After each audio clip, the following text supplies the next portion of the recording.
WFA now, working from anywhere.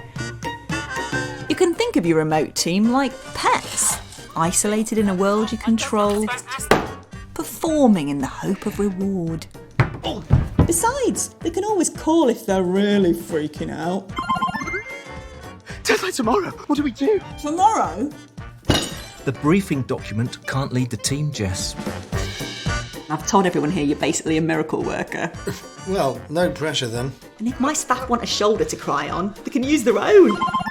So I'm all on my own on this. It's the life of the remote worker, right? Tell me about it.